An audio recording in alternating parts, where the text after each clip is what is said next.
नमस्कार मित्रांनो, स्वागत आहे तुमच्या आवड गणिताची या चॅनल मध्ये। आज परत एकदा आपण क्लास 5 च्या मुलांसाठी प्रिपरेशन फॉर अल्जेब्राचा प्रॉब्लेम सेट 56 या ठिकाणी सोडवणार आहे। आज लेक्चर नंबर 3 आहे। या आधीचे लेक्चर्स तुम्हाला बघायचे असतील तर त्याची लिंक आपण डिस्क्रिप्शन मध्ये दिलेली आहे। त्याच पद्धतीने क्लास 5 चे बाकीचेही लेसन आपण आपल्या चॅनल वरती अपलोड केलेले आहेत आणि त्याची सुद्धा लिंक आपण डिस्क्रिप्शन मध्ये दिलेली आहे, ती तुम्ही बघू शकता।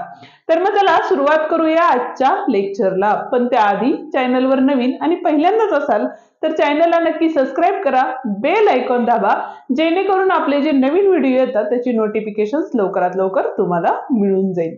आजचा जो व्हिडिओ आहे तो खरंच खूप इम्पॉर्टंट आहे, कारण हा जो व्हिडिओ आपल्याला बघायला मिळणार आहे तो तुम्हाला बेसिक व्हिडिओ म्हणू शकतो आपण, जे वर्ड प्रॉब्लेम्स पुढे जाऊन तुम्हाला सॉल्व्ह करताना मदत होणार आहे। ठीक आहे, त्यामुळे व्हिडिओ स्किप करू नका, व्हिडिओ पूर्ण बघा। व्हिडिओ आवडला तर व्हिडिओला लाईक, शेअर आणि कमेंट करायलाही विसरू नका। तर बघूया पहिला क्वेश्चन काय दिलेला आहे। Use a letter for any number and write the following properties in a shorts.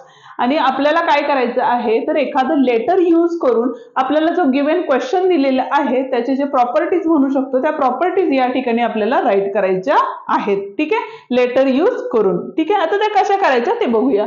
त्यातलाही first sub question म्हणजे हा फर्स्ट क्वेश्चन आहे, त्यातला हा सब क्वेश्चन आहे।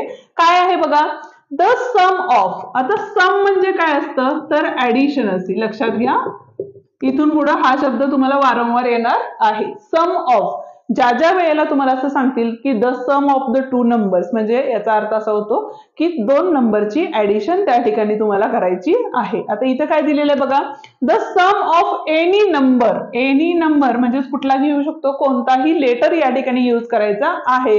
अँड 0, जर समजा आपण लेटर काय घेतलं, ए घेतलं प्लस 0 म्हणजे कुठलाही नंबर आणि प्लस काय करायचं आपल्याला 0, म्हणजे या ए ची व्हॅल्यू काहीही असू शकते, 1 to 100 पर्यंतचे कुठलेही नंबर किंवा 1 to अनकाउंटेबल नंबर्स असतात नॅचरल नंबर मध्ये, बरोबर आहे। त्यातला कुठलाही नंबर या ठिकाणी तुम्ही यूज करू शकता, बरोबर। त्यामुळे इथे काय येणार तुमचा ए प्लस 0 काय सांगितलेले बघा, is the number itself. Number itself, any number and 0, बरोबर आहे। म्हणजे कोणत्याही नंबर मध्ये ज्या वेळेला तुम्ही 0 ऍड करता त्या वेळेला तुम्हाला काय मिळतं तर तोच नंबर मिळतो। म्हणजेच एखादं एक्झाम्पल बघा आपल्याला, तर 3 प्लस 0 केलं तर या ठिकाणी काय मिळतं तर 3 मिळतं, कारण 3 मध्ये 0 ऍड केला तर आन्सर काय असणार आहे 3 असणार आहे। त्याच पद्धतीनं ए प्लस 0 इज इक्वल्स टू काय असणार आहे या ठिकाणी एच असणार आहे, म्हणजे ए इज द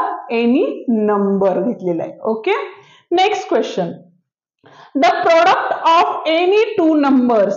जसं सम म्हणजे ऍडिशन होतं तसंच प्रोडक्ट म्हणजे काय असतं तर मल्टिप्लिकेशन असतं। ही गोष्ट तुम्ही लक्षात ठेवा। काय आहे, प्रोडक्ट म्हणजे multiplication. The product of to numbers म्हणजे काय, दोन संख्यांचा गुणाकार असं त्याचा अर्थ होतो, बरोबर आहे। Any two numbers and the product obtained after changing the order of those number is same। म्हणजे कोणत्याही दोन संख्यांचा गुणाकार आपण ज्या वेळेला करतो ते येणारं उत्तर हे ते संख्या अदलून बदलून जर गुणाकार केला तर तीच संख्या येते। म्हणजेच काय बघा, तर ह्याचं उत्तर काय असणार आहे तर ए मल्टिप्लाय बाय बी केलं तर ह्याचा आन्सर काय असणार आहे तर बी मल्टिप्लाय बाय ए असू शकतं। याचाच अर्थ काय तर 3 4 जा किती होतात तर 12 होतात आणि 4 3 जा सुद्धा किती होतात तर 12 होतात। म्हणून ए इंटू बी केलं तर काय येणार आहे आपलं बी इंटू ए असणार आहे। ही सुद्धा एक प्रॉपर्टी आहे। ठीक आहे, आणि थर्ड वन प्रॉपर्टी कुठली आहे बघा, the product of any number and 0 is 0। म्हणजे प्रोडक्ट म्हणजे मी आता सांगितलं मल्टिप्लिकेशन।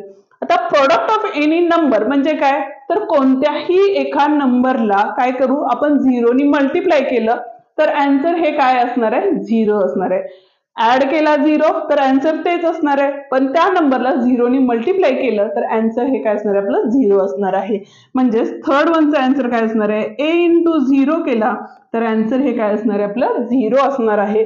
याचं एक्झाम्पल आपण इथे राईट करूया। काय असणार आहे बघा, 3 इंटू 0 केला तर 3 0 जा 0 असते। ठीक आहे, म्हणजे कोणत्याही नंबरला तुम्ही 0 नी मल्टिप्लाय कराल त्यावेळेला आन्सर हे 0 असणार आहे. हा होता आपला फर्स्ट क्वेश्चन. आता जाऊया सेकंड क्वेश्चन. सेकंड क्वेश्चन काय दिलेलं आहे बघा. Right the following properties in words. मगाशी आपल्याला काय दिल्या होत्या, वर्ड्स मध्ये प्रॉपर्टीज दिल्या होत्या, त्या आपल्याला काय करायचं होतं, यामध्ये लिहायच्या होत्या, बरोबर आहे. आता त्याच्या अपोजिट क्वेश्चन आहे. आता फर्स्ट मध्ये बघा, फर्स्ट क्वेश्चन काय दिलेलं इथं, m-0 is equals to m दिलेले आहे, बरोबर आहे. म्हणजे त्याचा अर्थ काय झाला, तर कोणत्याही संख्येमधून आपण 0 सबस्ट्रॅक्ट केला तर आपल्याला काय मिळतं, तर तीच संख्या मिळते, म्हणजे तोच नंबर त्या ठिकाणी आपल्याला आन्सर म्हणून मिळतो. म्हणजे जर बघा एक एक्झाम्पल म्हणून बघायला गेलं तर 4-0 केलं तर आन्सर हे काय असणार आहे, 4च असणार आहे. या ठिकाणी 4च्या ठिकाणी कोणतीही तुम्ही संख्या घेतली तरी आन्सर काय असणार आहे, तीच संख्या असणार आहे. म्हणजे प्रॉपर्टी काय आली बघा, subtracting 0 from any number gives number itself.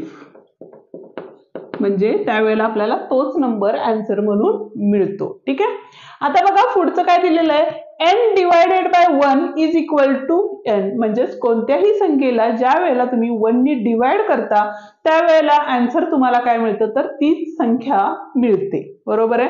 म्हणजेच काय असणार आहे या ठिकाणी, जसं की बघा 9 डिवायडेड बाय 1 असेल तर आन्सर हे काय असणार आहे, 9च असणार आहे. 9 च्या ऐवजी तुम्ही कोणतीही संख्या त्या ठिकाणी यूज करू शकता. ओके. म्हणजेच काय झालं बघा, dividing 1 by any number gives number itself. Okay. हा होता आपला प्रॉब्लेम सेट 56. या ठिकाणी संपतो. या ठिकाणी आपला क्लास 5 चा पूर्ण सिलेबस आपण या ठिकाणी पूर्ण संपवलेला आहे. या आधीचे जे व्हिडिओज आहेत त्यामध्ये आपण बाकीचेही लेसन आपण अपलोड केलेले आहेत आणि ते जर तुम्हाला बघायचं असेल तर त्याची लिंक आपण डिस्क्रिप्शन मध्ये दिलेली आहे, ती तुम्ही बघू शकता. चला तर मग पुन्हा भेटूया. तोवर आपण डिस्क्रिप्शन मध्ये दिलेले जे व्हिडिओ आहेत ते पाहत राहा आणि अजूनही चॅनलला सबस्क्राईब केलं नसेल, चॅनलवर नवीन आणि पहिल्यांदाच असाल तर चॅनलला नक्की सबस्क्राईब करा, बेल आयकॉन दाबा, जेणेकरून आपले जे नवीन व्हिडिओ येतात त्याचे नोटिफिकेशन तुम्हाला लवकरात लवकर मिळून जाईल. धन्यवाद.